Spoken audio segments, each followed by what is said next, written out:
पहली शंका।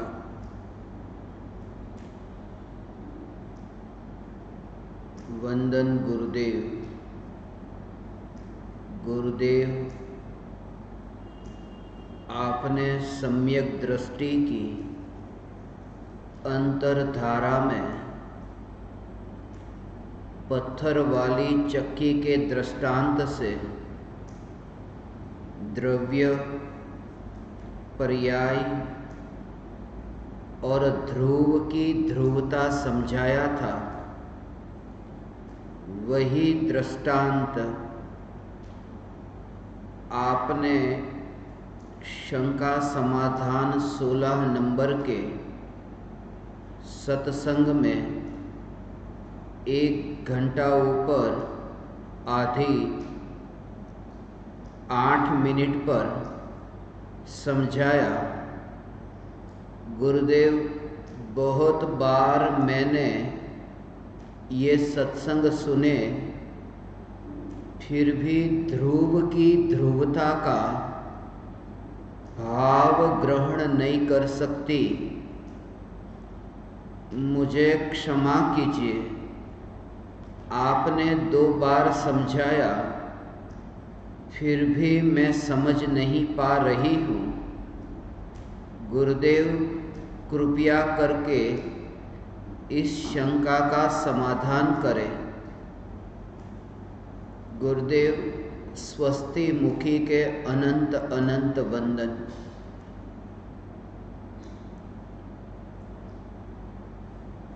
चैतन्य स्वभावी भगवान आत्मा अनादि अनंत शुद्ध चैतन्य मात्र है। अनादि अनंत ध्रुव है। बंध और मोक्ष की पर्याय से न्यारा है। प्रति समय परिणमित होती, उत्पाद व्यय होती पर्यायों से न्यारा है, जिसमें अनादि काल से आज तक और अनंत काल तक एक समय के लिए भी परिणमन नहीं होता, परिवर्तन नहीं होता, पलटना नहीं होता। ऐसी जो सत्ता, उस सत्ता का नाम ध्रुव की सत्ता है।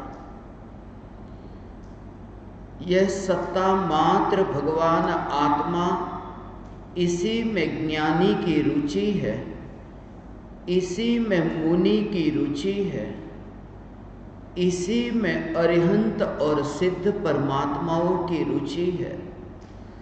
ध्रुव सत्ता मात्र भगवान आत्मा। पर्याय के परिणमन में जिसका कोई परिणमन ही नहीं, ऐसी सत्ता। उत्पाद व्यय होता है पर्याय में, और उत्पाद व्यय रूप जो परिणमन है, उस परिणमन में कहीं पर भी ध्रुव है ही नहीं। ऐसा जो चैतन्य ध्रुव का अस्तित्व, इसी के तत्व विचार के बल पर वह चैतन्य सत्ता मात्र के चिंतन के बल पर उत्पाद और व्यय से दृष्टि हटती है, छूटती है।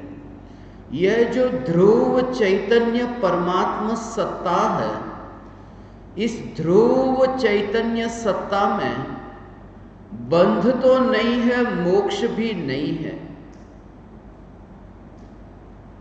ध्रुव चैतन्य सत्ता का बंध और मोक्ष के साथ कोई संबंध नहीं।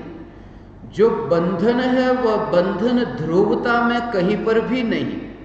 ऐसी जो चैतन्य की ध्रुवता, कि जिस चैतन्य की ध्रुवता में यह बंध है ही नहीं, और जब बंध ही नहीं है तो फिर मोक्ष कैसे हो सकता है?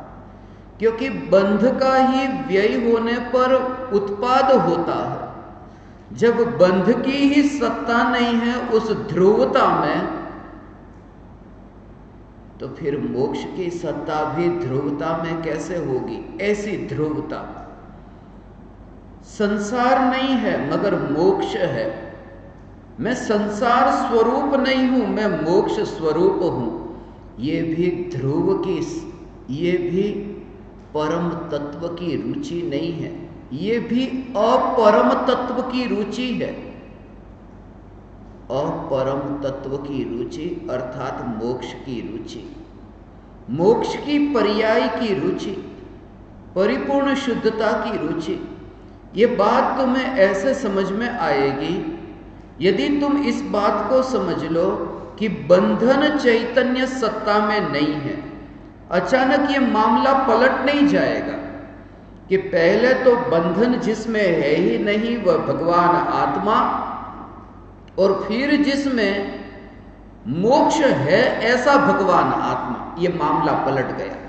पहले ये था कि जिसमें बंधन है ही नहीं ऐसा भगवान आत्मा, ये पहली बात। जिसमें बंधन है ही नहीं ऐसा भगवान आत्मा, तो ये तो पहले स्वीकार किया। और फिर कहे कि जो मोक्ष स्वरूप है ऐसा ये भगवान आत्मा। तो बंधन जब नहीं है तो ये मोक्ष की जो पर्याय है वो मोक्ष की पर्याय भी ध्रुवता में कैसे आई? वो बंधन से ही पहले दृढ़ निश्चय हो कि बंधन जो है वो बंधन ध्रुव में कहीं भी नहीं है। क्यों? क्योंकि बंधन यदि ध्रुव में होता, बंधन यदि ध्रुव में होता तो वो बंधन स्वयं ध्रुव होता, तो बंधन कभी छूटता ही नहीं। यदि वो बंधन ध्रुव में होता तो बंधन ध्रुव में है ही नहीं, इसमें एकांत, ये ध्रुव में। आज तक जो प्रमाण के विषय में सुना कि किसी अपेक्षा से पर्याय मेरी और किसी अपेक्षा से मेरी नहीं, ऐसा नहीं, ये अनेकांत नहीं। यहां सम्यक एकांत, ऐसा ध्रुव कि जिसमें पर्याय है ही नहीं, ऐसी ध्रुवता। और उस ध्रुवता की रुचि, ध्रुव का भाव यह कि जिसमें बंधन भी नहीं, क्योंकि ध्रुव में बंधन हो तो बंधन सदा काल टिक करके रहे। और जैसे ही तुम्हें यह दृढ़ता होगी कि बंधन जो है वो बंधन ध्रुव में नहीं है, तो बंधन का जो व्यय हुआ है और जो पर्याय उत्पन्न हुई वो ध्रुव में कैसे घुस जाएगी अचानक? ऐसी। और ऐसी जो चैतन्य सत्ता है जिसका बंध और मोक्ष के कोई संबंध ही नहीं, ऐसा।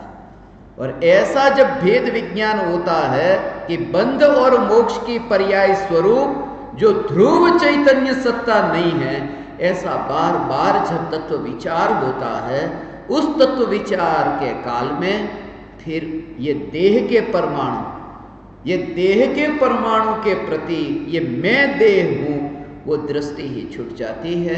मैं पर्याय हूं, ये दृष्टि छूट जाती है। ये प्रति समय परिणमित होने वाली ये पर्याय, ये ध्रुव का भाव समझना। ध्रुव चैतन्य जिसमें ज्ञानी का एकत्व है, दिन रात ज्ञानी की श्रद्धा उस ध्रुव में समर्पित है कि ये ध्रुव चैतन्य तत्व, विकल्प तो बहुत दूर, मोक्ष की पर्याय भी निर्विकल्प, ऐसी जो मोक्ष की पर्याय, पूर्ण रूप से शुद्ध ऐसी जो मोक्ष की पर्याय, ऐसा जो मोक्ष की पर्याय रूप ऐसा शुद्ध परिणमन, और जिस चैतन्य सत्ता में वो परिणमन ही नहीं, ऐसी सत्ता मात्र ये भगवान आत्मा, ये मैं हूं। और फिर देह में नहीं रहा वो गैर हाजिर उसको कहते हैं। उसका भाव ये गैर हाजिर हुआ, वो भाव कि वो सत्ता में उपस्थित। और जो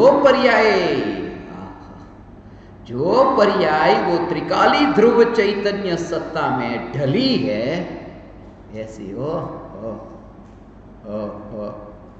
वो पर्याय जो त्रिकाली ध्रुव चैतन्य सत्ता में ढली है, वो ढलने का भाव ये जो डुबकी पूछते हैं, ये डुबकी का भाव ये कि चैतन्य सत्ता को छुआ नहीं है उसने।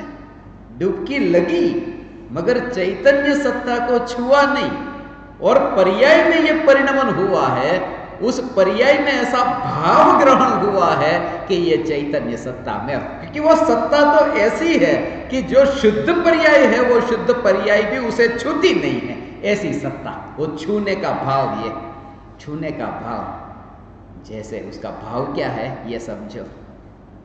ऐसा ये भाव है, ऐसा ये भाव, ऐसा ये भाव, ये छूती नहीं है, ऐसा ये भाव, ऐसा ये भाव, वो न्यायक भाव, वो ध्रुव। तुम्हारा हाथ गंदा है और तुमने ऐसे व्यक्ति को छू लिया, ऐसा हो समझना, ये ऐसा तुम्हारा हाथ गंदा है कि तुमने बिल्कुल साफ सुथरे स्वच्छ ऐसे व्यक्ति को छू लिया, ऐसे व्यक्ति को छुया कि वो व्यक्ति अब गंदा हो गया। वो छूने का मतलब ये कि तुम गंदे थे, तुमने उसको छुआ कि अब वो भी गंदा हो गया। वो तुम जैसे गंदे थे ऐसा वो हो गया, ऐसा वो छूने का अर्थ ये। यदि पर्याय ने द्रव्य को छुआ है तो क्या होगा?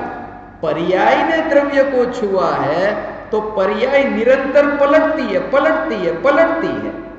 तो पर्याय यदि द्रव्य को छू ले तो द्रव्य भी ऐसा ही हो जाए जैसी पर्याय है, तो द्रव्य भी परिणमित होने लगे यदि छू ले तो। मलिन व्यक्ति यदि निर्मल को छू लेता है तो निर्मल व्यक्ति जो है वो मलिन हो गया, उसके जैसा हो गया। यदि पर्याय त्रिकाली ध्रुव को यदि स्पर्श कर ले तो त्रिकाली ध्रुव ध्रुव न रहे, वो स्वयं पलटती हुई पर्याय जैसा हो जाए। मगर पर्याय है वो द्रव्य को छूती नहीं है, पर्याय में सिर्फ ये द्रव्य मैं हूं ऐसा भाव अनुभव में आता है, द्रव्य को छुए बिना। वो अस्पर्शी द्रव्य ऐसा, और वो अनुभूति की पर्याय। हाँ, ये सूक्ष्म भाव, निर्विकल्प अनुभूति की पर्याय जो पलटती पलटती पलटती ऐसी पर्याय, ऐसी ये पर्याय वह भी त्रिकाली ध्रुव को छूती नहीं। अब ऐसी शुद्ध पर्याय, क्योंकि पलटना है ना इसलिए छूती नहीं। वो ध्रुव, ध्रुव का जोर ये, बाकी वो शुद्धता के कारण वो ध्रुव ऐसा ध्रुव नहीं है। जो ध्रुव शब्द है वो आत्मा की शुद्धता को नहीं बताता। वो जो ध्रुव शब्द है वो आत्मा की जो अवस्था है जो पलटती रहती है, उस पर्याय से न्यारा स्वरूप बताने के लिए ध्रुव कहा है, ये समझना। यदि शुद्धता को बताने के लिए ध्रुव कहा होता तो सिद्ध भगवान शुद्ध है, तो सिद्ध भगवान जैसा भगवान आत्मा, ऐसा नहीं कहा, क्योंकि सिद्ध भगवान है वो पर्याय है। वो शुद्धता बताना नहीं चाहते ध्रुवता में, ध्रुवता में वो शुद्धता बताना नहीं चाहते। शुद्धता बताना चाहते तो ये कहते कि भगवान आत्मा मोक्ष स्वरूप है, शुद्ध। वो शुद्धता बताना नहीं चाहते ध्रुवता में, वो ये कहते हैं कि भगवान आत्मा बंध स्वरूप भी नहीं, मोक्ष स्वरूप भी नहीं, जो ध्रुव है अर्थात पर्याय से न्यारा है, वो ध्रुवता का भाव। पर्याय से न्यारा ये ध्रुव। और पर्याय जब द्रव्य को जानती है, पर्याय में द्रव्य की अनुभूति होती है, तो जैसे पर्याय द्रव्य को छूती नहीं है, अब ये समझना, पर्याय द्रव्य को छूती नहीं है, वरना द्रव्य जो है वो ध्रुव न रहे, और ध्रुव पर्याय को छूता नहीं है। यदि ध्रुव पर्याय को छू ले तो पर्याय ध्रुव हो जाए, द्रव्य जैसी हो जाए, मगर पर्याय अपना स्वभाव छोड़ती नहीं, वो पलटना पलटना पलटना ये होता ही है ऐसा। और ध्रुव जो है वो ध्रुव की सत्ता अलग न्यारी है, जो पर्याय को स्पर्श नहीं करती, ऐसी ये ध्रुव चैतन्य सत्ता की रुचि। जब ऐसा तुम्हारा जोर और चिंतन चले ना एक ही चैतन्य के जोर से, जब मैं चैतन्य कहूं ये ध्रुवता, फिर तुम भूल जाना वो सब कि मैं संसारी हूं, मैं पापी हूं, कर्मरत से मलिन हूं, ऐसा हो? मैं क्रोधी हूं, नहीं, मैं क्षमा वाला हूं, ये भी नहीं। ऐसा उस ध्रुवता में मैं चैतन्य मात्र हूं, ऐसा जोर। और जिनकी ये चैतन्य चैतन्य चैतन्य ऐसी चिंतन धारा, कल रात को यही मैं विचार कर रहा था, चैतन्य चैतन्य चैतन्य के चिंतन की धारा, ऐसा हो। अंत में ज्ञान दीपक जब मुझसे विदा हुए मिलकर, तब आखिरी वाक्य वो निकला था, चढ़ता सूरज धीरे धीरे ढलता है, ढल जाएगा। और मैंने उनको कहा आज एक और रचना होगी, आज एक और रचना होगी। जैसे श्रद्धा हुई है श्रद्धा हुई है, ऐसी रचना होगी, मगर नहीं हुई, क्योंकि वो विकल्प से नहीं होती। जब हुई तब वो भाव नहीं था, और कल भाव था मगर हुई नहीं। मगर कल विचार ये चला, ढलता है सूरज, जो चढ़ता था, जो उगता सूरज था, वो ढलता है। वो सत्ता को देखना हो, तुम यहां से देखोगे तो तुम्हें वो अलग अलग रूप वाला दिखाई देगा। अपनी जगह पर रह करके देखोगे तो वो दोनों स्थिति दिखाई देगी। कैसी? अपनी जगह पर, यहां तुम भारत की भूमि पर अभी हो और अभी तुम सूरज को देखो तो ये चढ़ा, ये चढ़ा, ये चढ़ा, ये चढ़ता सूरज, ये उगता सूरज। और यहां पर बैठे बैठे शाम को देखो तो फिर ढलता सूरज। तुम यहां पर रह करके सूरज को देखते हो, मगर सूरज में रह करके तुम सूरज को देखो तो क्या उगना और क्या ढलना? सूरज, वो जो ध्रुव का भाव। तुम दूर से रहकर, वो अत्यंत दूर रह करके तुम सूरज को देखते हो, उसका भाव क्या? कि तुम पर्याय में रह करके द्रव्य को देखते हो, इसलिए द्रव्य, वो जो ध्रुव है, वो अनुभव में नहीं आता। ध्रुव, ये ध्रुव का भाव। और ऐसी ही ध्रुवता के चिंतन की धारा, ऐसी ध्रुवता की चिंतन की धारा। एक पूरा है ना, वो पूरा ऐसा मीठा गुड़, तो गुड़ है, वो गुड़ पूरा मीठा कहा। ये गुड़ कैसा है कि मीठा है, मगर गुड़ में है क्या कि मिठास। तो मीठा गुड़, और उसमें क्या है कि वो मिठास है। वो मिठास, उस मिठास के कारण पूरे जो गुड़ है, उस पूरे गुड़ को मीठा गुड़ ये कहा। ऐसा, ये दोनों में भेद समझना है। एक तो है मिठास और एक है मीठा गुड़। तो मीठा गुड़ ये कहा, वो मिठास को मुख्य करके पूरे गुड़ को मीठा कहा। ऐसा, तो ऐसे ही ये एक है ध्रुवता और एक है ध्रुव। तो ध्रुवता जो है वो मिठास, और ध्रुव है वो पूरा गुड़। वो पूरा गुड़, गुड़ को मीठा कहा, वो मिठास के कारण। वो भगवान आत्मा को ध्रुव कहा, ये ध्रुवता के कारण। और कैसी ध्रुवता? कि जो पर्याय में पलटती नहीं है, ऐसी जो ध्रुवता, वो जो नित्यता, वो नित्यता, इसके लिए उससे विपरीत, उससे वो विपरीत, वो जो नित्य है ना, यह जगत सारा क्षणिक है और आत्मा एक नित्य है। वो नित्य का अर्थ ध्रुव, वो नित्य का भाव है ध्रुव। अनुभूति होने पर ये शुद्ध अशुद्ध नहीं कहा, ये बात खास समझना। संसार में है वो अशुद्ध और मोक्ष में है वह शुद्ध। अज्ञानी जन अशुद्ध है और ज्ञानी जन शुद्ध है, ऐसा नहीं कहा। संसारी जन अशुद्ध है और ज्ञानी जन, मुक्त जन, ये शुद्ध है, ऐसा नहीं कहा। यह जगत सारा क्षणिक है, शुद्ध अशुद्ध से कोई लेना देना है, अनित्यता। इसलिए जो अनित्य भावना है ना, अनित्य भावना का दूसरा नाम, ये कार्तिकेय अनुप्रेक्षा, बारसाणुवेखा, ये आप पढ़ो ना तो उसमें वो जो अनित्य भावना, वो अनित्य भावना का अर्थ अध्रुव भावना है, उसका दूसरा नाम। वहां पर ऐसा लिखा, अनित्य भावना है वही अध्रुव भावना है। तो सीधी बात कि अनित्य है वह अध्रुव है, तो नित्य है वह ध्रुव है।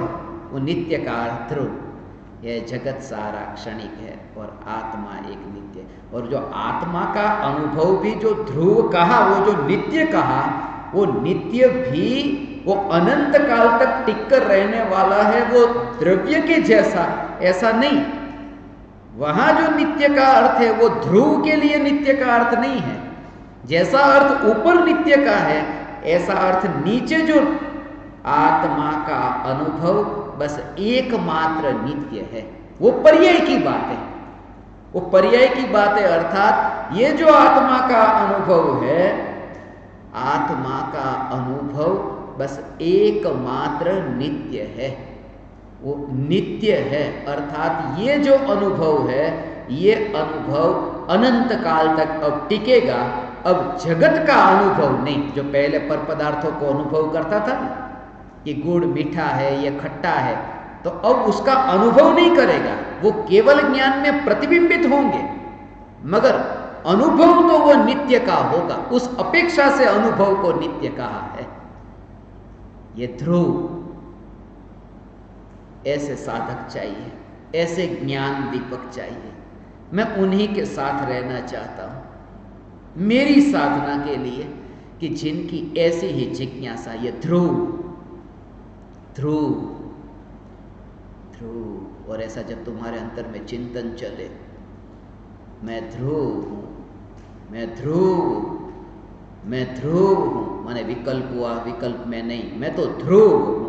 मोक्ष मिल जाएगा, मोक्ष भी मैंने, मैं ध्रुव हूं, मैं ध्रुव हूं, मैं ध्रुव हूं। तुम ऐसा अभ्यास करो। और अभी कल रात को मैंने जो विचार किया था, उसलिए मैं आपको कहता हूं, 24 घंटे, कल 24 तारीख का सत्संग, वो मैं सुन रहा था, उसमें ये विचार आया कि 24 घंटे के लिए मैं ध्रुव हूं, मैं ध्रुव हूं, मैं ध्रुव हूं, मैं ध्रुव हूं।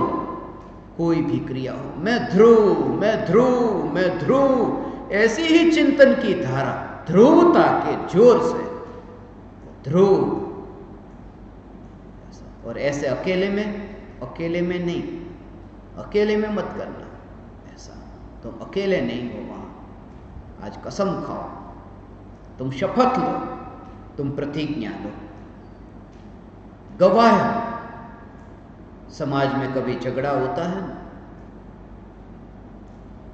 तो किसी को, पंच को पंचायत के लिए बिठाया जाता है, पंच को वहां पर, और फिर पंच को ऐसा पूछते हैं कि ऐसे लड़का और लड़की की शादी होने वाली है, तलाक होने वाला है, तो समाज के लोग इकट्ठे होते बैठते हैं, ऐसा हो, ऐसा। जब शादी होने वाली है ना, तो शादी से पहले भाई ये शादी तय हो रही है, लड़की और लड़का, ये दोनों, वो दोनों वहां है, मगर कहते हो उसको, भाई संभाल करके ये निर्णय लेना, अभी शादी करनी है तो संभाल करके, अभी तुमको मंजूर है? दोनों कि हाँ मंजूर है। देखो ये बड़े बड़े लोग समाज के, यहां 5 लोग बैठे हैं समाज के, इतने बड़े लोग, करोड़पति, 5 करोड़पति, ऐसे धनवान, नाम वाले, धन वाले, ये बैठे हैं, और वो लोग कहते हैं हमारी हाजिरी में तूने ये शपथ ली है, कसम खाई है कि तू इस लड़के को नहीं छोड़ेगी, हमारी हाजिरी में, और कल तूने छोड़ा तो हमारा अपमान होगा। बोल, तू यदि अंदर से दृढ़ता से यदि ये स्वीकार करती है कि ये मेरा पति, तो हम साक्षी, और उनकी साक्षी में यदि उसने स्वीकार किया कि ये मेरा पति, तो कैसा कि अब वो प्रति समय कि भाई पंच साक्षी था, पंच की साक्षी में 5 ऐसे शराब पीने वाले, 5 मांस खाने वाले, ऐसे समाज के धनपति की उपस्थिति को साक्षी बना करके यदि कोई ऐसा कि इनकी साक्षी से यह निर्णय में लेती है, तो कितनी महिमा आती है कि वो साक्षी थे। जब भी उसकी श्रद्धा चलित होती है तो कहते कि ए भाई वो साक्षी, वो साक्षी, वो साक्षी थे। इसलिए मैं तुमसे कहता हूं, सद्गुरु की साक्षी में तुम ये शपथ लो, और सद्गुरु की साक्षी में नहीं, अनंत सिद्ध परमात्मा की साक्षी, जब 24 घंटे तुम ये विचार करो, सम्यक दर्शन अमृतचंद्र आचार्य जो 6 महीने कहते, वो 6 महीने अधिक से अधिक, 24 घंटे यही विचार, अनंत सिद्ध मुझे देख रहे हैं, मुझे जान रहे हैं, अनंत सिद्धों को साक्षी। यहां तो पंच को साक्षी रखा हो तो उसमें किसी का ध्यान पत्नी की ओर भी जाता होगा, पता नहीं यहां पर क्या निर्णय लिया जा रहा है, बिजनेस में ध्यान जाता होगा। यहां तो अनंत सिद्ध के ज्ञान में ये पर्याय, ये द्रव्य प्रतिबिंबित हो रहा है। जब अनुभूति होती है तब ऐसा अहोभाव होता है, ऐसा अहोभाव होता है आत्मा की अनुभूति से पूर्व। अनंत सिद्धों को मैं साक्षी रख करके ये तत्व विचार कि मैं ध्रुव हूं, मैं ध्रुव हूं, अनंत अनंत सिद्ध परमात्मा गवाह है। अब मुकरूंगा नहीं वादे से, ऐसा। और वो जो श्रद्धा की मोहर लगी, बस उसे कहते हैं ध्रुवता पर मोहर लगी है श्रद्धा की। अनंत सिद्धों को साक्षी रख करके ध्रुव, ये ध्रुव का जोर ऐसा। और जब ध्रुव पर ये जोर आया, कोई भी विकल्प की फिक्र ही नहीं, सम्यक दर्शन तब होता है। विकल्प की फिक्र ही नहीं कि कैसे विकल्प हो रहे हैं, ऐसा कि मैं भगवान आत्मा हूं, मैं भगवान आत्मा, मैं ध्रुव हूं, मैं ध्रुव हूं, मैं ध्रुव हूं। कल ये विकल्प आए थे, आज के ये विकल्प, कल कैसे विकल्प आएंगे वो नहीं, क्योंकि मोक्ष की पर्याय नहीं हूं मैं, तो ये ध्रुवता के अलावा अब कोई विकल्प कैसे। और वो ध्रुवता का भी विकल्प, उस विकल्प की भी रुचि नहीं, क्योंकि विकल्प से न्यारी निर्विकल्प अनुभूति की रुचि नहीं होती, तब ध्रुव सत्ता अनुभव में आती है। ये ध्रुव का भाव ये है। पर्याय का जो पलटना, ये प्रति समय ये परिणमन, ऐसा तुम कुछ अलग पाओगे। सिर्फ 24 घंटे आज से तुम प्रयोग करो, तुम्हें अमृतचंद्र आचार्य के वे वचन सब एक और करके आज वह दिन आया है। ध्रुव का दिन, ध्रुव का दिन। कोई भी क्रिया हो, कोई भी क्रिया हो, कोई भी भाव हो, कोई भी संयोग हो, कोई भी वियोग हो, मैं ध्रुव हूं।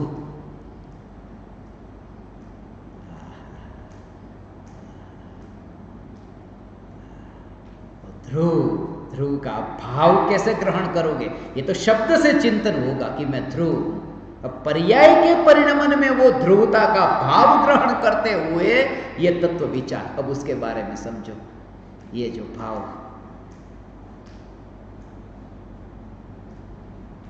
दो बार तो उन्होंने ये सुना, पत्थर वाली चक्की का दृष्टांत, द्रव्य पर्याय, पर्याय पलटती रहती है, मगर द्रव्य जो है वो द्रव्य ध्रुव है। वो द्रव्य कौन सा द्रव्य? पर्याय से न्यारा द्रव्य। वो द्रव्य कौन सा द्रव्य? गुणों के भेद से न्यारा द्रव्य। गुण है ना, गुण, वो गुण भी ध्रुव है, गुण भी ध्रुव है। अनादि अनंत है ना, गुण पलटता नहीं है, पर्याय पलटती है। इसलिए उत्पाद, व्यय और ध्रुव्य, ये जो ध्रुव्य शब्द है, गुण भी ध्रुव है, मगर जैसे पर्याय की ओर दृष्टि करना नहीं है, ऐसे ही जो गुण भले ही ध्रुव है मगर गुण की ओर भी दृष्टि नहीं करना है। क्यों? क्योंकि पर्याय अनित्य है, इसलिए पर्याय की ओर दृष्टि नहीं करना, और गुण है वह भेद रूप है, इसलिए गुण की ओर दृष्टि नहीं करना।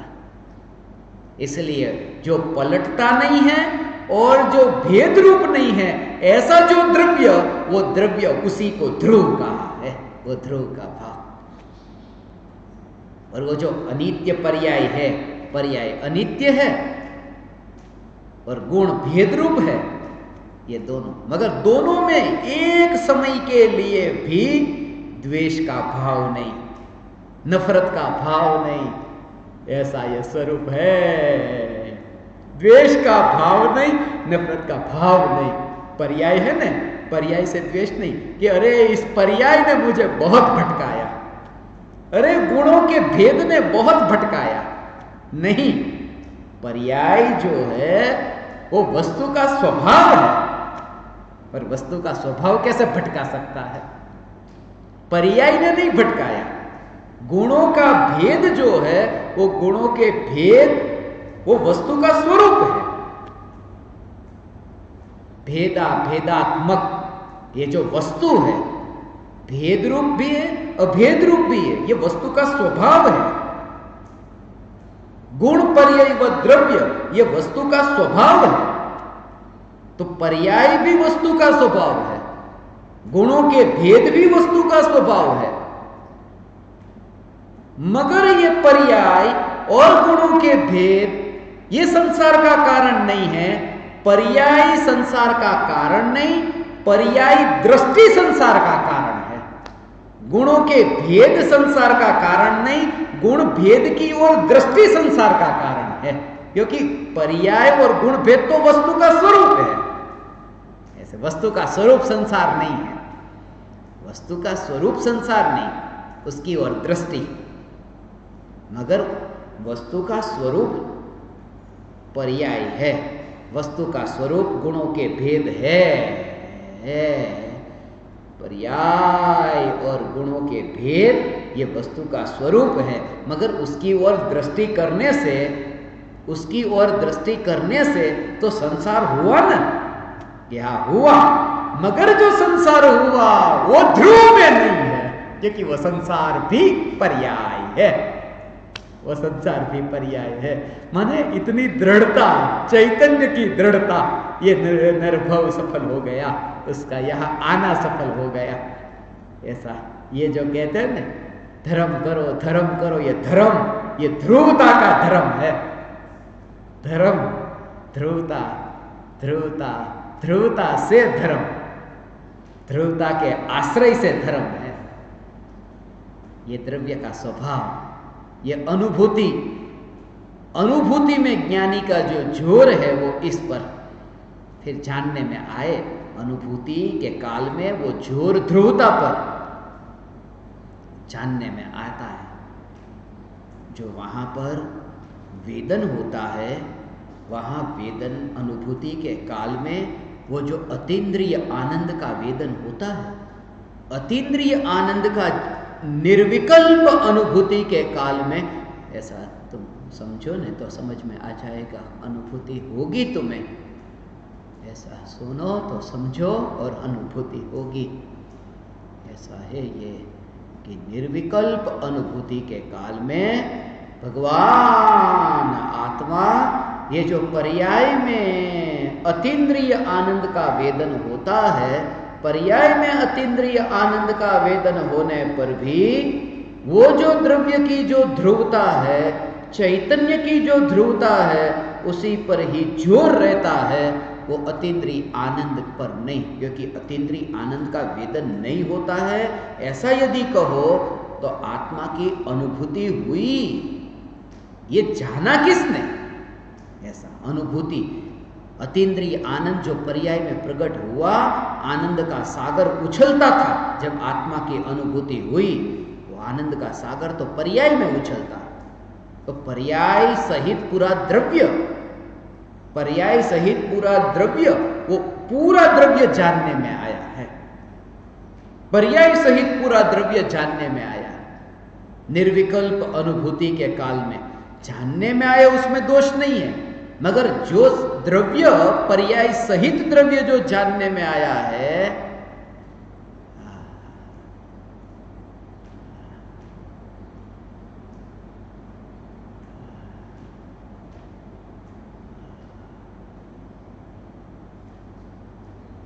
अभेद होकर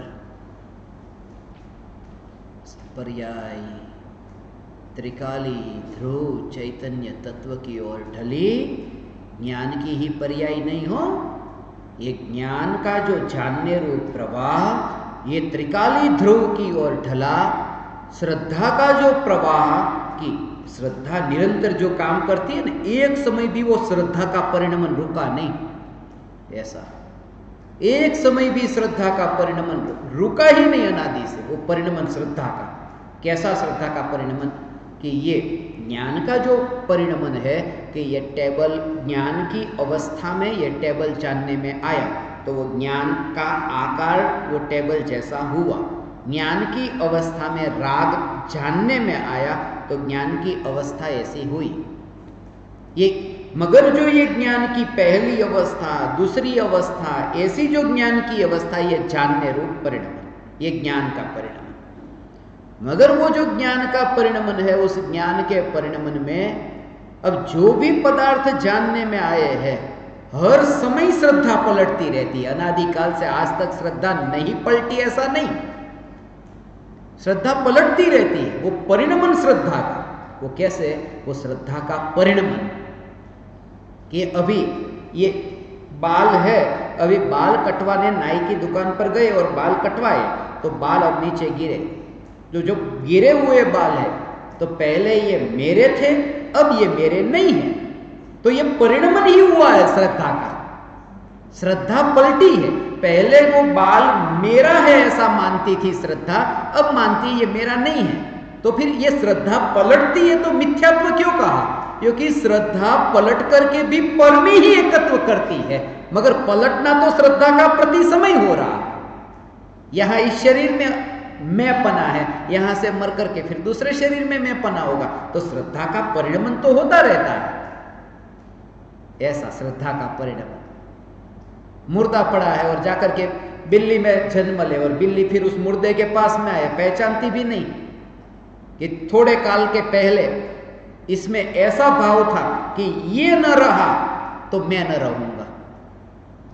और उस बिल्ली में जो जीव है उसे तो ये ज्ञान में भी नहीं, मगर श्रद्धा बदल गई कि अब जो बिल्ली का शरीर, इसके बिना मैं जी नहीं सकता। ऐसा आत्मा की निर्विकल्प अनुभूति के काल में ये ज्ञान का जो परिणमन, श्रद्धा का परिणमन, चारित्र का परिणमन, ये चारित्र का भी परिणमन और राग द्वेष रूप जो परिणमन है, एक सी परिणति नहीं है, नहीं, उसमें भी तरंगे हैं, विकल्पों की तरंगे हैं। कभी कभी ऐसे विकल्पों की तरंगे आती है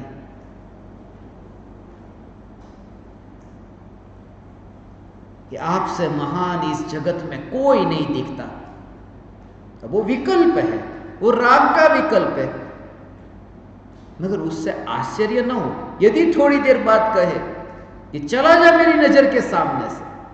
ये विकल्प, और विकल्प का ये स्वभाव है, ये विकल्प का स्वभाव, आत्मा का नहीं। वो विकल्प का स्वभाव ये है कि ऐसे ऊंचे नीचे हो ही, और तुम चाहते हो कि मुझे ये भाव न रहे, तो इसका मतलब कि तुम विकल्प स्वरूप नहीं हो, ये स्वीकार करो तो ये भाव नहीं रहे। फिर विकल्प, क्योंकि दूसरों के जो विकल्प है ना, उन विकल्पों में कभी तुमको ऐसा लगता है कि आजकल ये इतने विकल्प क्यों आ रहे हैं दूसरों के विकल्प में, कि छोड़ना झंझट, उसको जो करना है वो करे। मगर जब शंका करते हो तो ऐसी कि मेरे विकल्प से कैसे छुटकारा हो, तो जैसे तुमने दूसरों के विकल्प में देखा है, तुम्हारा जोर ऐसा कि विकल्प मैं नहीं हूं, विकल्प पराया है। ध्रुव की सत्ता, ये ध्रुव, नया नया नया नया नया परिणमन होता है। वो प्रवाह निरंतर बहता है, वो प्रवाह कैसा बहा उस पर जोर नहीं, ऐसा वो प्रवाह कैसा बहा उस पर जोर नहीं। वो जो पहले बहा, जो बाद में बहा, उन दोनों में मैं उसमें नहीं, ऐसी ध्रुवता, ऐसी ध्रुवता। दोनों को ऐसे देखता है बहुत बहुत बहुत लंबे काल से। टंकी है ना ऊपर, टंकी बहुत लंबे काल से ऐसे खाली पड़ी है, तो पहले उस टंकी में पानी है, जैसे बरसात आई कि पानी भरता गया, टंकी में पानी भरता गया, बहुत दिन से पड़ी, अब वो नल खोला है। ये समझना हो, बहुत सूक्ष्म बात है। ये जो प्रवाह में चैतन्य की ध्रुवता, इसमें कहीं नहीं, वो ध्रुव का भाव कि उसमें जो टंकी में पानी भरा है। तो पहले क्या हुआ कि अब तुमने नल चालू किया, नल जैसे ही चालू किया कि नल में जो पानी आया वो शुद्ध साफ नहीं आया। बहुत दिन से टंकी ऐसी की ऐसी पड़ी थी, धूल भी जमी थी, नल में भी धूल जम गई थी। तो शुरुआत में जो पानी बहा है वो बहता हुआ जो पानी गंदा पानी, और थोड़ी देर बाद तुम देखते हो नल चालू करने के बाद में थोड़ी थोड़ी देर के बाद में अरे ये तो साफ पानी आने लगा। मगर जब वो गंदा पानी नल में से बहता है और साफ पानी फिर बहता है, तो तुम ये नहीं मानते कि गंदा पानी है वो मैं हूं और साफ पानी है वो मैं हूं। वो जो बहता उसे जैसे तुम दूर देखते हो और अपनी सत्ता वो बहते पानी से दूर देखते हो, फिर वो गंदा हो या फिर वो साफ हो, मैं वहां नहीं हूं जहां वो पानी बह रहा है, फिर गंदा साफ नहीं। ऐसे ही अशुद्ध पर्याय, ऐसे ही शुद्ध पर्याय, उन पर्यायों के प्रवाह में मैं नहीं, ऐसी जो चैतन्य की सत्ता, बस ये ध्रुव है, ये ध्रुव का भाव, चैतन्य सत्ता, ये ध्रुव। एक एक एक एक ऐसे हो, एक एक एक अनंत गुणों में पूरा महिमावान द्रव्य, ये चैतन्य परमात्मा तत्व ऐसा। इसलिए प्रति समय श्रद्धा की ये मोहर, प्रति समय श्रद्धा की मोहर, ये बोलने की क्रिया, ये बोलने का विकल्प, एक समय के लिए बेहोशी नहीं, आओ छे स्वरूप, एक समय के लिए बेहोशी नहीं। वो सम्यक दर्शन इसका नाम है। वो श्रद्धा हुई है गाने से नहीं होती, वो श्रद्धा हुई अर्थात एक समय के लिए ये बोलने का जो विकल्प है, उसको वो नल में से गंदा पानी बह रहा है ऐसा देखता है, और मैं वहां नहीं हूं ऐसा मैं ध्रुव हूं, और एक समय भी ऐसी बेहोशी नहीं। ये ध्रुव की ध्रुवता, हर बार यही भाव आता है, ध्रुव की ध्रुवता। पहले भी आपने पत्थर वाली चक्की का दृष्टांत दिया था, फिर अभी थोड़े दिन पहले चक्की वाला दृष्टांत दिया, आज भी देता हूं। चक्की के अंदर जो नीचे का पत्थर है वो घूमता नहीं है, ऊपर का पत्थर घूमता है। मगर नीचे का पत्थर जो है वो घूमता नहीं है, वो सत्य है, मगर घूमता नहीं है, वो दिखता नहीं है, और जो घूमता है वो दिखता है। जो पर्याय का परिणमन होता है वो अभी पता चलता है कि क्रोध आया, मान आया, अभी ये भाव आया, ये भाव गया, ये प्रवाह तो पता चलता है, मगर वो द्रव्य जो है वो द्रव्य क्यों नहीं दिखाई देता? वो जो ध्रुव, कि ध्रुव नहीं मगर उसकी ध्रुवता जो है, कोई जो व्यक्त है उस व्यक्त को देखो। इसलिए वो व्यक्तता को कहा ज्ञान। इसलिए आत्मा की अनुभूति के काल में सम्यक दृष्टि ज्ञानी को अनंत गुणों के नाम भी पता नहीं है। अनुभूति होने के बाद में भी हो, अनंत गुणों के नाम नहीं आते, अनंत गुणों की गिनती भी नहीं जानते।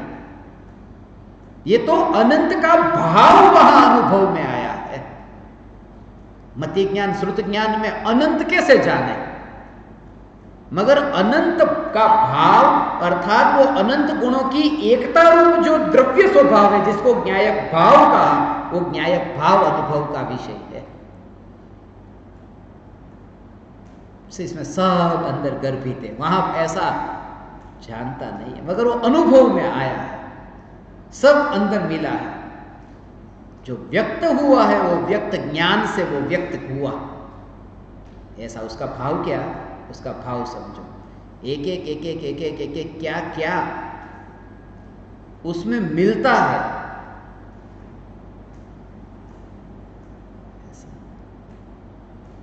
उसमें पता ही नहीं। ऐसा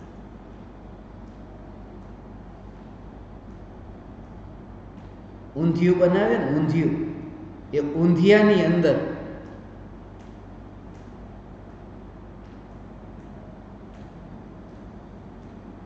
आटली आटली वस्तु મળેલી છે, इतनी चीजें उसमें मिली है, मगर जो दिखाई देता है कि उसमें गट्टा दिखाई दिया, तो ये जो दिखाई दिया उसमें है वो राई डाली है, जीरा डाला है, नमक डाला है, मिर्ची डली है, तो डला सब बहुत कुछ अंदर है।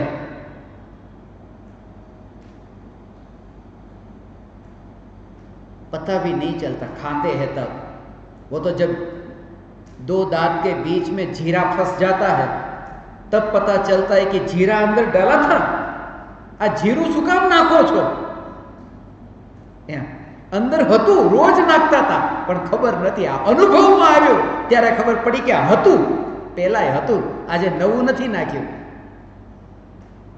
मगर दिखता है कि वहां गट्टा दिखा, केला दिखा, और क्या क्या डालते हैं वो मुझे नहीं पता, मगर वहां इतनी चीज डाली कि वो जो दिखाई देता है थोड़ा मगर है सब अंदर।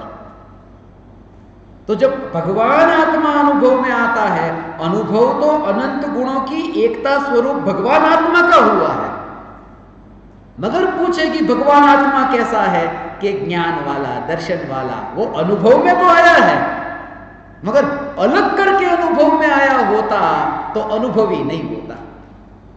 एक एक करके पहले ही क्या क्या भगवान आत्मा में बताओ, तो ये तो वो राई का अनुभव करो, जीरा का अनुभव करो, तो वो जो वहां पर ઊંધિયાનો અનુભવ જ नहीं થાય। एक एक वस्तुનો अनुभव करवा जाए तो अनुभव सबका मिलकर के एक का होता है, अभेद का अनुभव होता है, और उसमें से जो कुछ ऐसा भेद जो व्यक्त है, उसमें से ऐसा जो भेद जो व्यक्त है, उससे फिर पहचान होती है कि ઊંધિયું इसे कहते हैं, वो अनुभव। तो હવે ઊંધિયું ખાવું જોઈએ અનુભવ માટે, કે ઊંધિયું ખાવું જોઈએ એમ નહીં, એ બધી વાત જે છે એ પરની વાત છે। बहुत में पहले सोचता ઊંધિયાનું નામ ઊંધિયું કેમ રાખ્યું હશે, કારણ કે ઊંધી વાત છે બધી, ખાવા પીવું સીધું નથી, સીધું તો ચૈતન્ય, એ બધું ઊંધિયું છે। ઊંધિયું પૂતગલની દિશા છે, પરની દિશા છે, वो रस जो चखाए वो चैतन्य का रस, उस रस से। इसलिए ज्ञानियों ने मोक्ष में जाओ ये प्रेरणा नहीं दी। मुनि होना तुम, मुनि हो जाना, मुनि मुनि सब वही प्रधानता दे सकते हैं जिसकी प्रधानता स्वयं को है। जो त्यागी तपस्वी होंगे वो ये कहेंगे, कब कर रहे हो त्याग? बड़ी बड़ी सभाओं में मैं देखता था, बोलो આજે એકાસણું કોણ કરવાનું છે? સવાર સવારમાં તે ઉપાશ્રયમાં બેઠા હોય ને પૂછે, એકાસણું હાથ ઊંચો કરે, लोग चिट्ठी में लिख लिख कर देते थे, आज हम ये करेंगे ये करेंगे। तो जिनको जिसकी महिमा है वो यही पूछेंगे कि तुम क्या, जिसको दीक्षा की महिमा है वो ये पूछेंगे दीक्षा कौन लेने वाले बताओ, दीक्षा कौन लेंगे? आचार्य कुंद देव ने दीक्षा के बारे में नहीं कहा। आचार्य कुंद देव ने कहा कि तू भगवान आत्मा को अनुभव प्रमाण से स्वीकार कर, बस दीक्षा ले या नहीं। और वो तो दीक्षा ले चुके हैं, ऐसे ज्ञानी आचार्य देव अनुभव प्रमाण से स्वीकार कर, दीक्षा तो तू वैसे भी ले लेगा, फिर वो कहना नहीं पड़ेगा, तो रस तो चक, इसमें रस तो चक।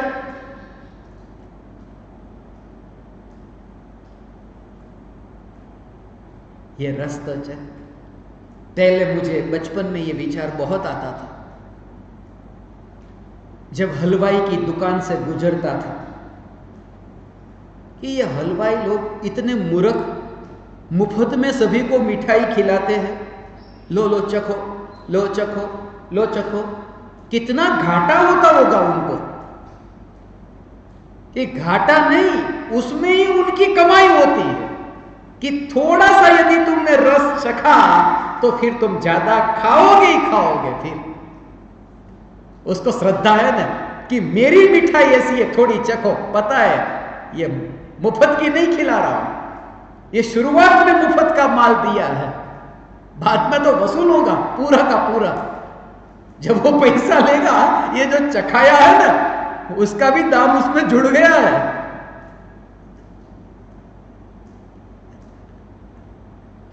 ऐसा इसलिए आचार्य देव ये कहते हैं, एक समय के लिए तू ये स्वीकार कर, भगवान आत्मा के अनुभव प्रमाण से ऐसा स्वीकार,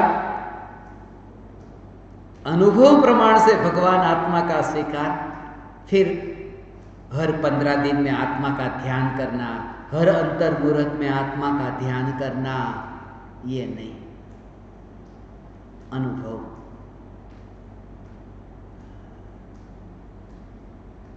जिनको जिसकी महिमा वो उसी के बारे में कहें, वही जो तुम्हारे अंतर में है तुम्हें बाहर वो दिखेगा। ऐसा क्रियाकांड की रुचि तो क्रियाकांडी दिखेंगे, उनकी महिमा आएगी कि देखो ये कितनी क्रिया करते हैं।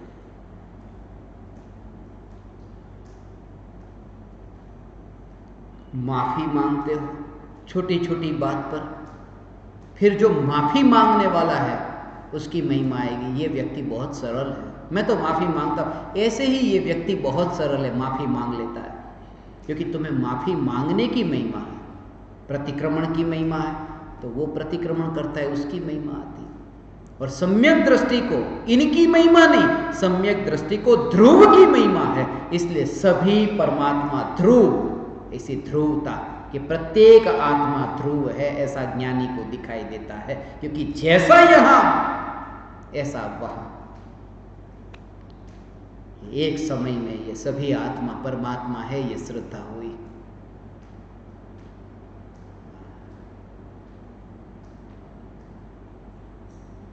ये तैयारी तो ऐसे, तो ये ध्रुव की ध्रुवता, उसका भाव ही तो ग्रहण नहीं हो रहा है। ध्रुव की ध्रुवता का भाव, जो नया मुक्त होता है ऐसा नहीं, जो बंधन और मुक्ति से न्यारा है ऐसा।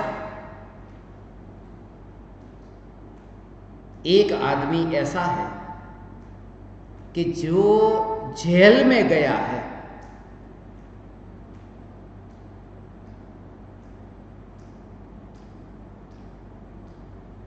जेल में,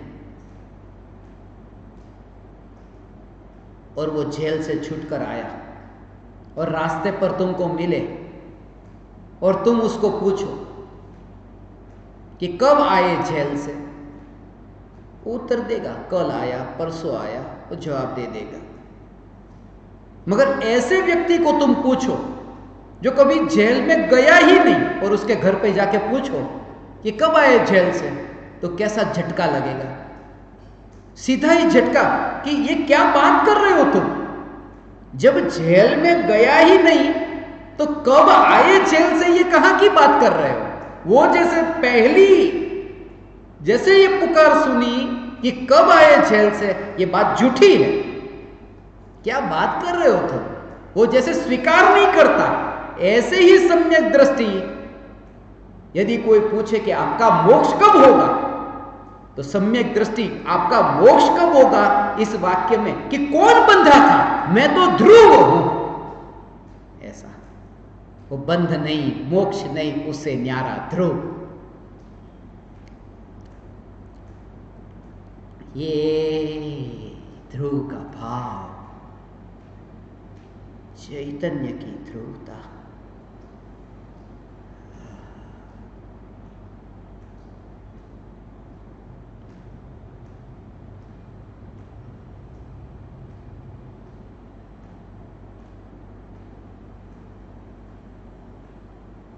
वो ध्रुव, मैं तो आज हूं, मेरा क्या है। करुणा भाव आज बहा है, इन दोनों से भेद विज्ञान। मैं तो आज हूं, वो आज है, वो ये शरीर है, कल नहीं रहेगा। करुणा भाव आज बहा है, वो विकारी भाव है, वो संयोगी भाव है। मैं संयोग भी नहीं और संयोगी भाव भी नहीं।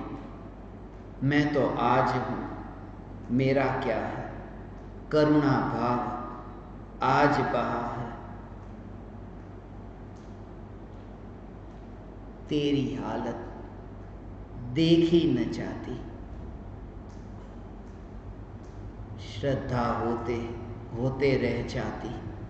कैसी है तेरी हालत कि तू स्वयं को जो हालत स्वरूप मानकर बैठा है, बस ये तेरी हालत। ये ध्रुव, लोगों को ये लगता है, महाराज साहब को जो पढ़ा था वो ये हमेशा ये कहते, ये बात तो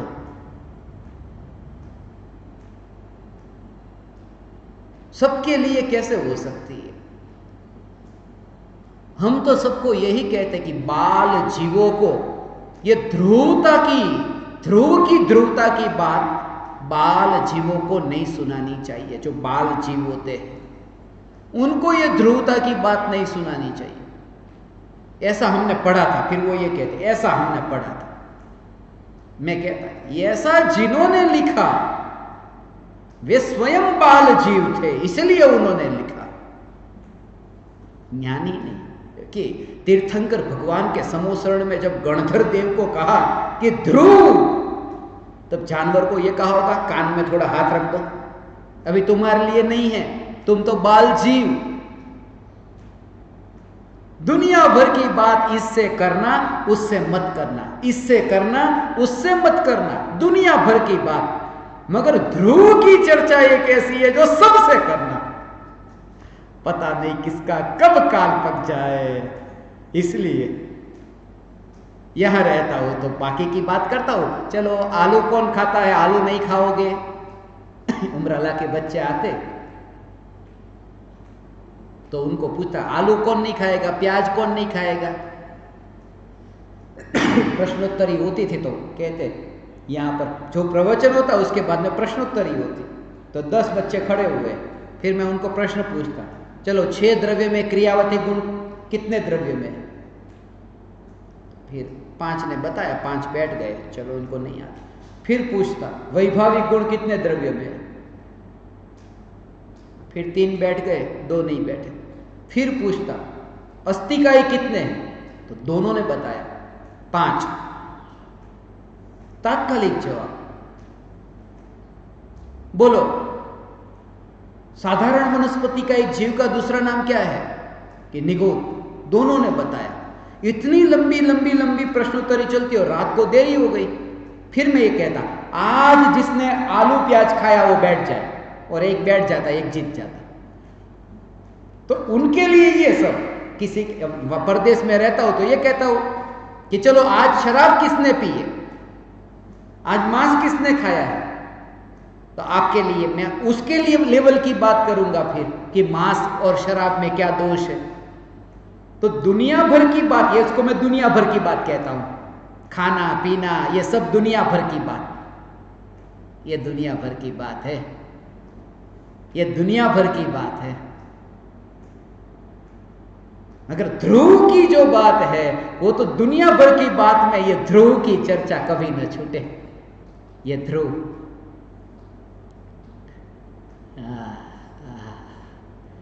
ये ध्रुव ध्रुव ध्रुव ध्रुव ध्रुव चैतन्य परमात्मा, उसके ही गुणगान पूज्य गुरुदेव श्री ने गाए। उसी के गुणगान, ध्रुवता के गुणगान। हमारा सब ये भी कहते थोड़ी पुण्य की तो बात करो। ऐसे पुण्य की बात नहीं करोगे तो ये पुण्य लोग जो करते हैं वो पुण्य बंद हो जाएगा। ऐसा पुण्य इतना करते वो पुण्य बंद हो जाएगा, थोड़ी पुण्य की भी बात करो। तो मैं उनको कहता ये पुण्य बंद नहीं होगा, क्योंकि पुण्य करने की बात तो आप सब करते ही हो, ध्रुव की बात नहीं करते हो। यदि मैं वो बात ना करूं तो वो बंद हो जाएगी, ध्रुव की बात। पुण्य करने की बात तो सब बताते हैं, ध्रुव और मौत की घड़ी भी आए ना, उस समय भी वो ध्रुवता का जोर रहे। अब तुम अमृत का पान करते हो, ऐसी ऐसी तैयारी, ऐसी तैयारी वहां पर। यहां लकड़ी की तैयारी पर वहां पत्थर की तैयारी। ऐसा लकड़ी और पत्थर, लकड़ी और पत्थर, यहां ऐसी तैयारी, लकड़ी की तैयारी और वहां पत्थर था। यहां जब मृत्यु आएगी ना तुम अंतर में ये सब कि यहां ये शरीर जो है वो तैयार हो रहा है शमशान में लकड़ी पर बैठने के लिए, लेटने के लिए। शरीर है वो लकड़ी पर बैठने की तैयारी और आत्मा है वो सिद्धशिला पत्थर पर बैठने की तैयारी। दोनों तैयारियां होती है, ये ऐसी तैयारियां होती हो। घर वाले, परिवार वाले, समाज वाले ये लकड़ी की तैयारी करेंगे और अनंत सिद्ध पुकारते आजा तू इधर आजा, ये ध्रुवता के जोर से। ऐसा ये ध्रुव का जोर। ये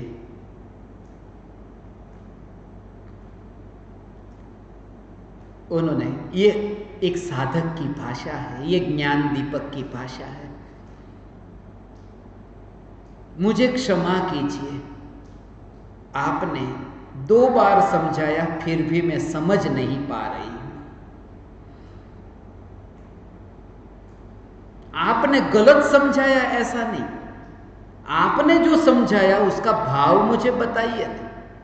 बस ये साधक की भाषा है, मेरी समझ में नहीं आया। आपने गलत समझाया ऐसा नहीं, आपने गलत समझा ऐसा नहीं, मेरी समझ में ये नहीं आया तो मुझे और समझाइए।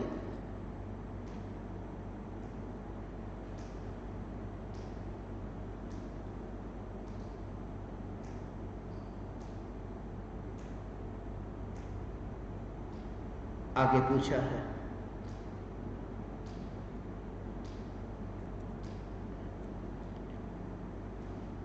गुरुदेव एक सत्संग में आपने कहा था कि गुरु की वाणी से और सत्संग से मिथ्यात्व की रस्सी घिसती जाती है, पर फिर हम उस रस्सी को वापिस दूसरा कपड़ा लगाकर सिलाई करके और गाढ़ बनाते हैं। गुरुदेव मैं क्या करूं कि रस्सी ज्यादा घिसे और गाढ़ न बने। गुरुदेव अब सत्संग मनन चिंतन से प्यास बहुत बढ़ती जाती है। रात को ऐसा होता है कि एक और दिन गया जहां मैं अपने आप से न मिल पाई। सत्संग में आपने कई बार कहा है कि अनुभूति सहज है, तो ऐसे जो विचार आते हैं तब क्या करूं, कृपा करके मुझे समझाइए। स्वस्ति मुखी के अनंत अनंत वंदन।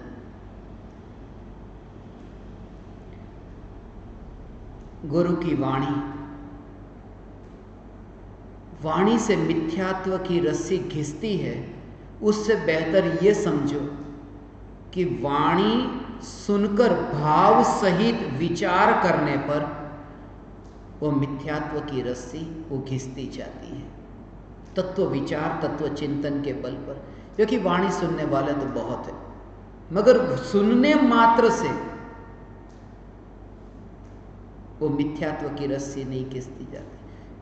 मिथ्यात्व की रस्सी तो दूर, कभी सुनकर के बिना विचार किए अपना अभिप्राय मत निर्धारित करने से तो मिथ्यात्व की रस्सी नहीं घिसती, कषाय भी बढ़ जाते हैं कि ये क्या लगा रखा है भगवान आत्मा भगवान आत्मा।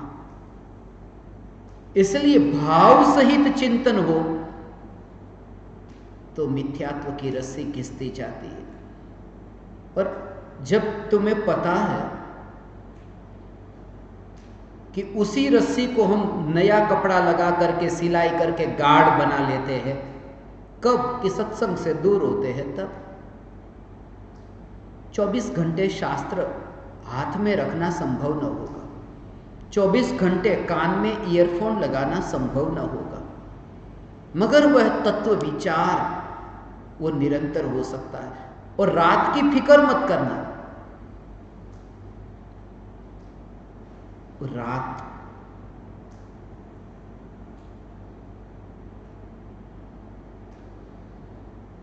यदि दिन तुम्हारा ठीक रहा तो रात भी तुम शांति से सो सकोगे। दिन में यदि दुकान में बैठ बैठ करके कपड़े को ही काटा है कपड़े की दुकान पर, रात को भी तुम चादर को फाड़ दोगे, काट दोगे। इसलिए जिनके अंदर इतनी व्यथा है, इतनी चिंता है, वो रात को भी सो नहीं पाते चैन से। जैसे बच्चे रात में भी परीक्षा देते हैं क्योंकि दिन ही उनका ऐसे जाता है, तो रात्रि में भी ये विचार चलेगा। सिर्फ दिन में जो 24 घंटे ऐसे निमित्त में रहना संभव नहीं हो, फिर भी वो विचार चलता रहे, ये ध्रुव का।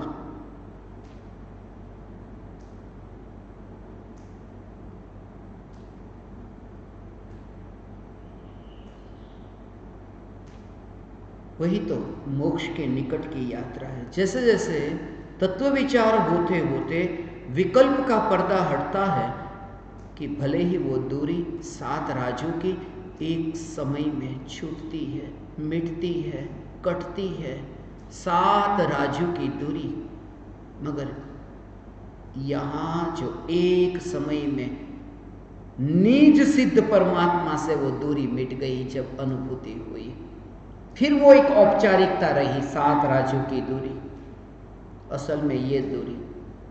और उसके लिए ये सत्संग। और इसी के साथ में और एक शंका आई है, दूसरी शंका।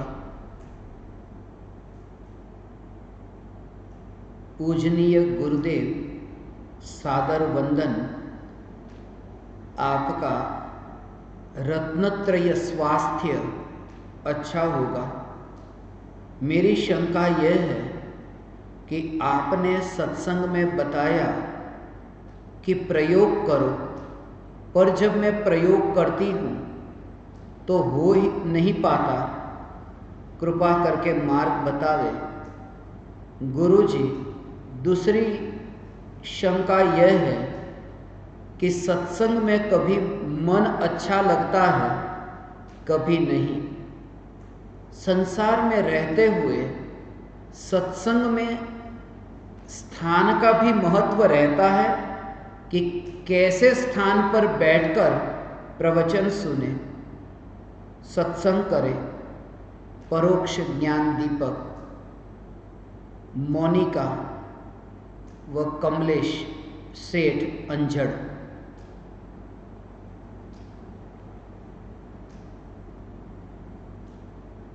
जैसे स्वस्ति मुखी ने पूछा है, सत्संग के संबंध में ऐसा ही मोनिका और कमलेश का भी यही भाव है कि सत्संग में भाव सहित कैसे बैठे, तत्व विचार कैसे हो। और खास अंत में जो उन्होंने पूछा कि कैसे स्थान पर बैठे जिससे सत्संग में कोई फर्क पड़ता है या नहीं पड़ता है।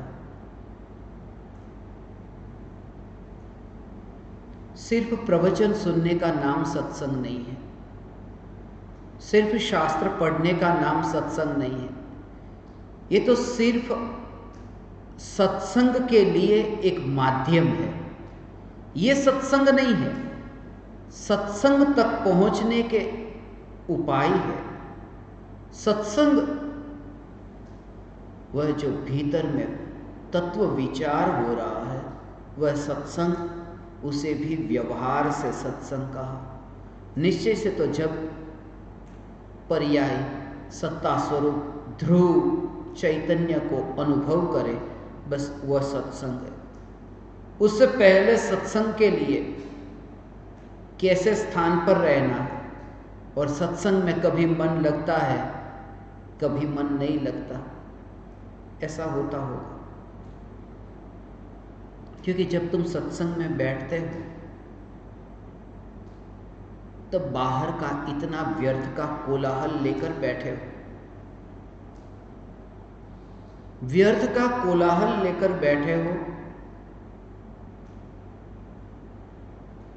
फिर तुम कहते हो कि मन नहीं लगता।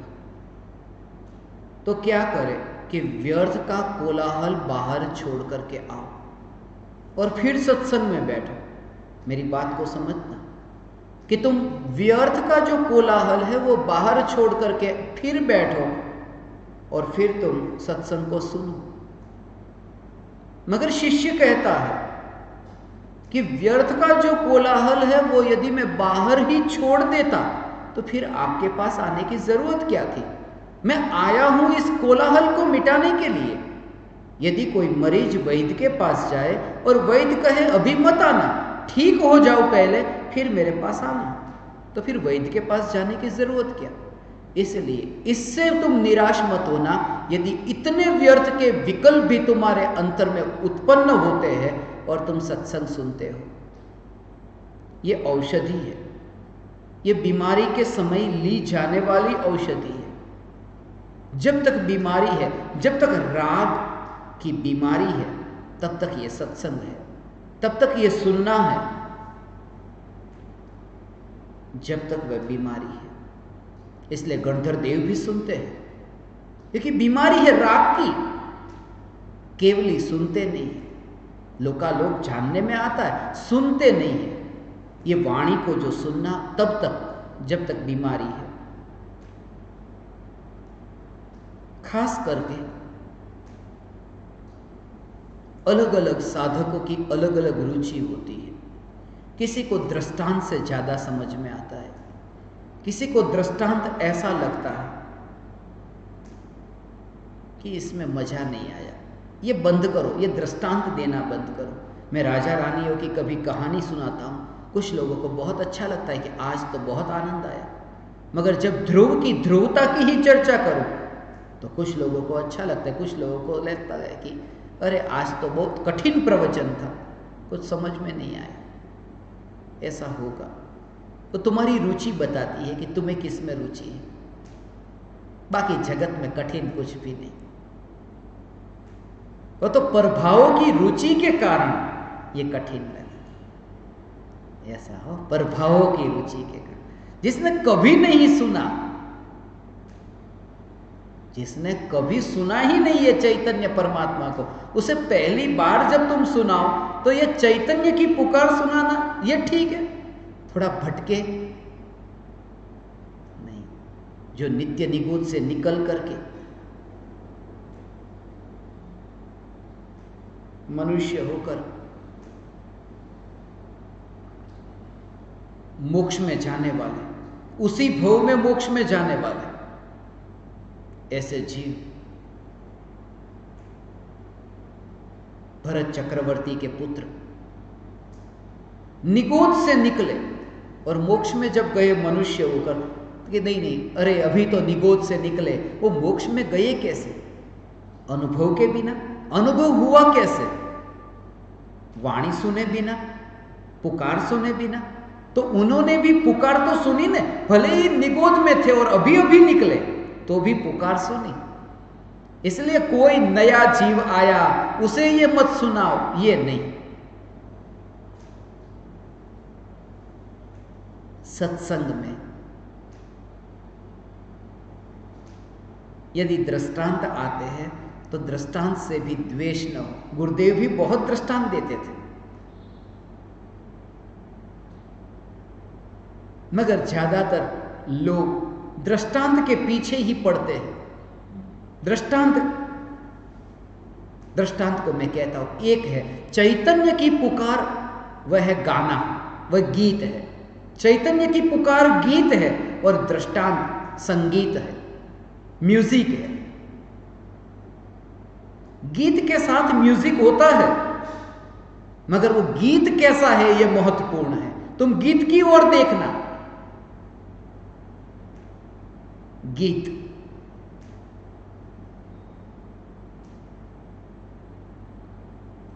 संगीत दोनों में एक सा होगा।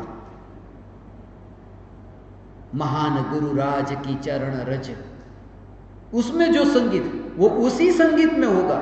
जय हनुमान ज्ञान गुण सागर, संगीत दोनों में एक है, मगर गीत दोनों के अलग अलग है। दृष्टांत तो संगीत जैसा है, और कुछ लोग संगीत को ही ढूंढते हैं, कहां से मुझे म्यूजिक मिल जाए बस, क्योंकि गीत तो अपने पास में तैयार है। इसलिए कभी कभी मैं जो किताबें पढ़ता हूं संगीत ढूंढने के लिए, कि तुम्हें कुछ दृष्टांत से उसमें समझ में आए। गीत मेरे पास है, संगीत बाहर से लाता हूं, मगर संगीत पर जोर ना हो।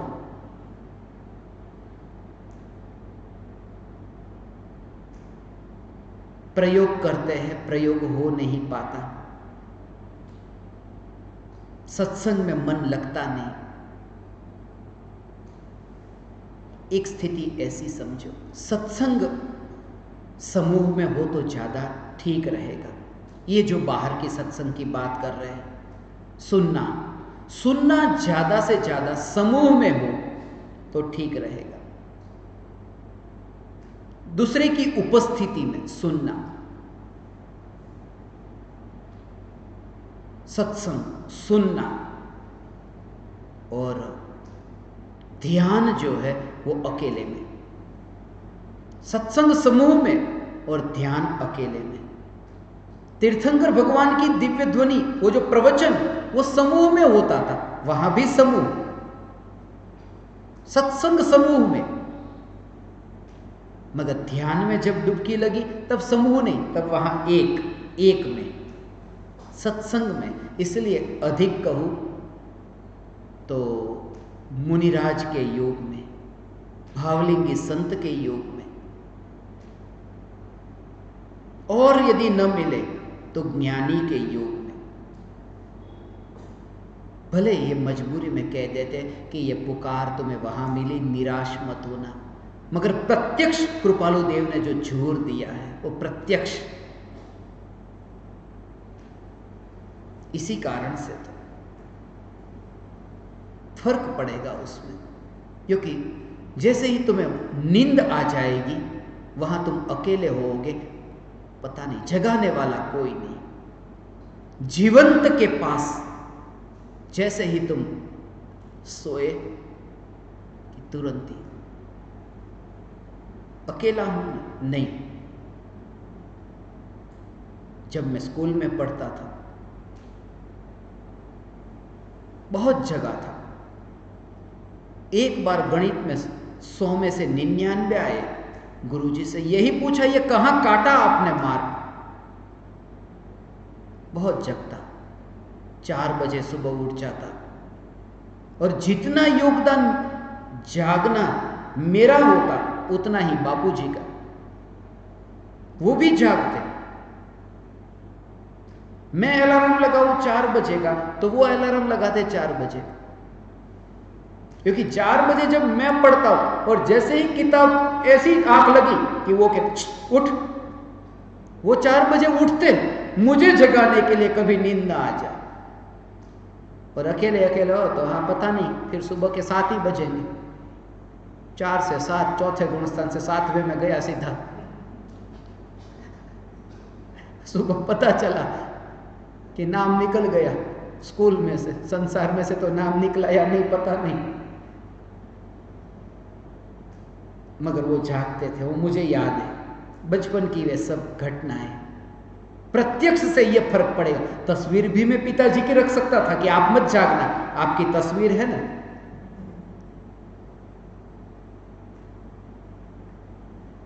इसलिए जितना जल्दी से जल्दी प्रत्यक्ष यदि ये सत्संग में आ सकते हो तो आ जाना। हम साथ में मिलकर सत्संग करेंगे। ये गुरुदेव की पुकार साथ में। और अब तो आध्यात्मिक साधना केंद्र में मोटा भाई ने सुविधा भी दे दी है कि जिनको भी आना हो कोरोना में भी आ सकते हैं। कोरोना भले है, फिर भी जिनको आना है आ सकते हैं, मगर एक शर्त है, 14 दिन से ज्यादा यदि यहां ठहरना है तो, क्योंकि 14 दिन एक कमरे में रखेंगे शुरुआत के, उसके बाद फिर पूरा जीवन आपका, जब तक नहीं गए तब तक, फिर गए तो फिर 14 दिन और। ये विचार आया क्योंकि कब तक ये दूरी। बहुत से साधक है, गाड़ी चालू हो गई, विमान चालू हो गए, आ सकते हैं, और कहीं जाना हो कोई मना करे। मुझे पता है जब गजपंथा जाना था, गजपंथा में वहां कहा पहाड़ बंद है, अभी इस बार वहां नहीं जा सकते। ऐसा हुआ, अरे वह साधना भूमि, इस बार उस भूमि के दर्शन न हुए। ऐसे और भी साधक होंगे जिनके लिए यहां आकर साधना करने का मन होता हो, उनके लिए ये दूरी दूर करने के लिए सभी आ सकते हैं। और 14 दिन के बाद तो फिर ये भी उनका नियम नहीं है, वो गांव वालों का नियम है, पंचायत का नियम है कि 14 दिन एक कमरे में रखना जो बाहर गांव से आते। फिर 2 महीने रहे, 4 महीने रहे, 6 महीने रहे।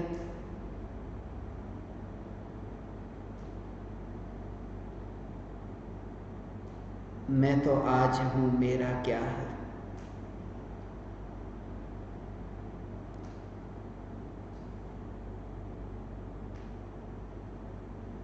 पूछा है सत्संग में स्थान का क्या महत्व है।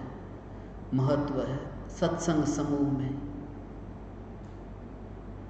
गुरु के साथ बैठकर और ध्यान एकांत में। आजकल उल्टा होता है, लोग प्रवचन सुनते हैं कमरे में बैठ करके, और ध्यान में ग्रुप में, प्रवचन हॉल में चलो ध्यान करते हैं, सत्संग एकांत में, ध्यान भीड़ में। होना चाहिए सत्संग भीड़ में, ध्यान अकेले में, क्योंकि उसमें भी क्लैरिटी होती है। जैसे एक ने शंका पूछी मगर आप सबको समाधान मिला। और भी लोगों की ये शंका हो, लोग पहले शंका पूछते हैं, फिर 2 दिन बाद कहते हैं हमारी शंका कैंसिल कर देना, हमको समाधान मिल गया। हो सकता है ये, क्योंकि पहले किसी शंका का समाधान हुआ, उसमें ही उनको अपनी शंका का समाधान हो गया पूछने वाला। मगर समूह में बैठोगे तो अलग अलग दृष्टिकोण से जो सबकी जिज्ञासा है तुम्हें भी पता चले, ये भी एक दृष्टिकोण है, ये भी एक दृष्टिकोण है। तो ज्ञान में तत्व विचार करने के अलग अलग एंगल्स मिलेंगे वो समूह से। और ध्यान के लिए, नयातिक्रांत होने के लिए, उन एंगलों से पार होने के लिए फिर एकांत में जाना। अब स्थान में कोई स्वच्छ स्थान या गंदा स्थान, कैसे स्थान पर बैठना, तुम उसका निर्णय करना। जहां तुम बैठे हो वहां तुम्हारा ध्यान उसकी ओर यदि भटकता है तो बचना। जैसे तुम अभी आसपास बैठे हो, तुम्हारी अभी हालत ही ऐसी नहीं और कीचड़ इतना पड़ा है, संभावना है, सुविधा है, तो कीचड़ दूर कर देना। यदि तुम्हें ये विकल्प होते और तुम्हारा ध्यान नहीं रहता है तो, अभी तुम्हारी हालत ऐसी है तो एकांत से नहीं कि तुम किसी भी स्थान पर हो। इसलिए कहते हैं ना साफ सफाई। तुम जरा विचार करो, अभी शांति से बैठ करके सुन सकते हो। यदि यहां बच्चे कोलाहल मचाने लगे और तुम कहो निमित्त कुछ भी नहीं करता, मैं किसी भी निमित्त में सत्संग करूं, मगर अभी कच्ची दशा है, अभी अधूरी दशा है, इसलिए बच्चों को अंदर मत लाओ। बच्चे यहां कोलाहल न करें कि एक बच्चे के कारण सभी को सुनने में बाधा पहुंचे, तो ऐसे निमित्तों से बचना। मगर जहां नहीं बचा जा सके वहां तुम चिंतन कर सकते हो, वहां अपना एकांत में वो जो प्रवचन सुनना, ईयरफोन लगाकर सुन सकते हो। अब कोलाहल होगा, भीड़ होगी, भीड़ में भी सत्संग, अब सुविधा ही नहीं है तो क्या करें। मुंबई की लोकल ट्रेन में मैं यात्रा करता था,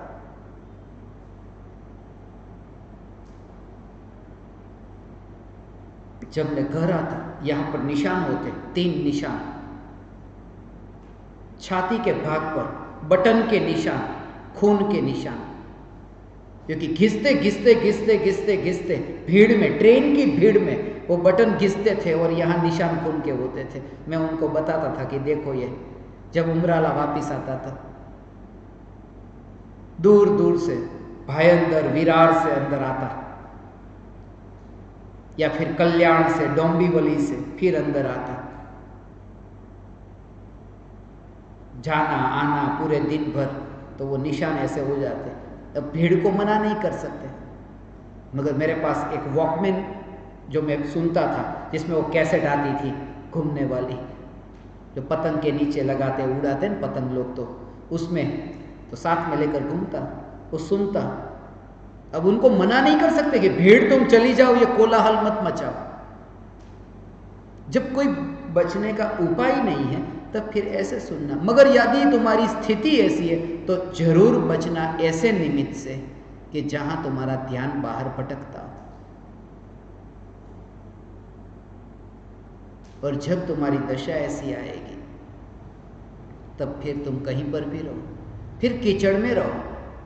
समयसार कीचड़ के पास तो लिखा गया, जंगल में जानवरों की विस्टा भी होगी। जानवरों की क्या, आसपास मुनिराजों ने भी वहां पर विस्टा छोड़ी हो, जंगल में, और वहां पर लिखा गया। ये हो सकता है, मगर कोई वाइब्रेशन आते हैं, जगह के वाइब्रेशन, कि तुम वहां पर बैठो, उस पर जोर मत देना। तुम कैसे हो उस पर जोर देना।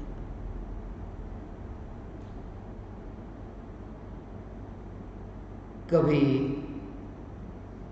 मन लगता है, कभी मन लगता नहीं है, इससे ही तो पता चले।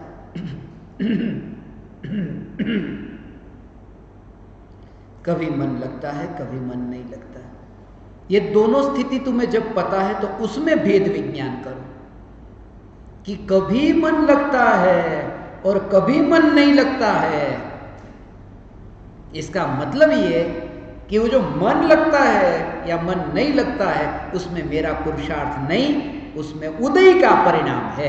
मन लगा, कभी नहीं लगा, ये उदय का परिणाम है। ये नजर के सामने दिख रहा है, ये देखो ना परिणाम कैसे है, मगर ध्रुव उस परिणाम में कहीं नहीं है। बस वो विचार चलता रहे, तो परिणाम पर जोर नहीं हुआ,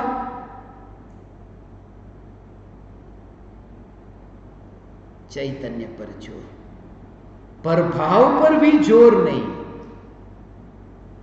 अपरम भाव पर भी जोर नहीं। पर भाव पर भी जोर नहीं, अपरम भाव पर भी जोर नहीं, परम भाव पर जोर। पर भाव माने ये राग द्वेष के विकल्प, कभी मन लगता है, कभी नहीं लगता, ये सब ये पर भाव। और अपरम भाव अर्थात आत्मा की शुद्ध पर्याय, वो मोक्ष की पर्याय भी अपरम भाव। पर भाव हो या फिर अपरम भाव हो, ये गुरुदेव की भाषा है, मैंने सुना था। ये परभाव हो या अपरम भाव हो, परम भाव पर जोर, वो परम भाव वो ध्रुव है। परम भाव पर जोर, और जैसे जैसे तुम्हारा परम भाव पर जोर आएगा, तुम्हारा इतना काम हो गया। आचार्य कुंदकुंद देव ने ये जो कहा कि मैं अनुभव प्रमाण से कहता हूं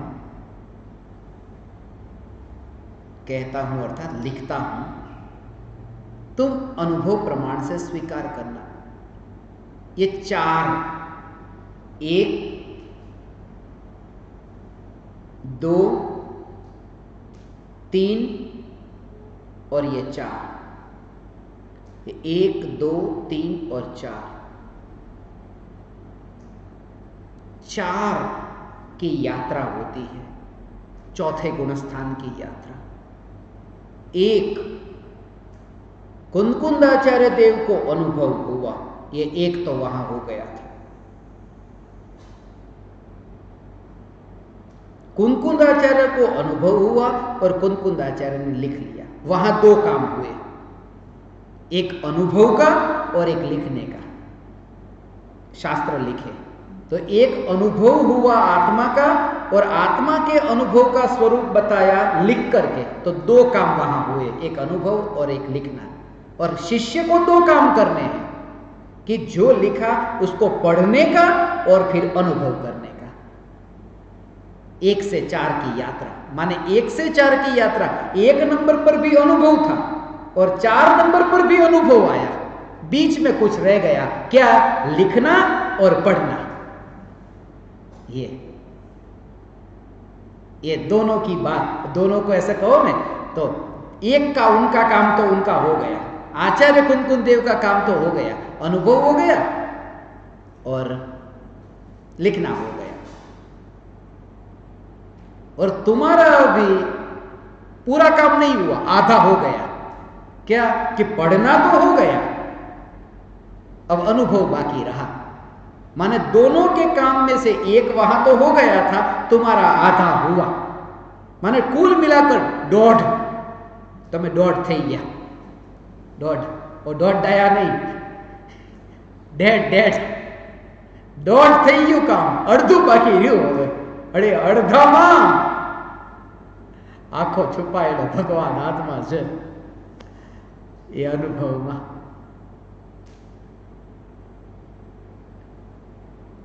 बाकी कोई किसी के लिए कोई स्थान, कोई जगह, कोई मुहूर्त, ये कुछ भी नहीं।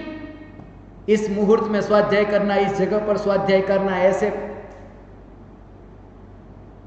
12 बजे का स्वाध्याय का समय खतरनाक, 12 बजे, अभी 12 ही बजे, देखो बिल्कुल 12 बजे।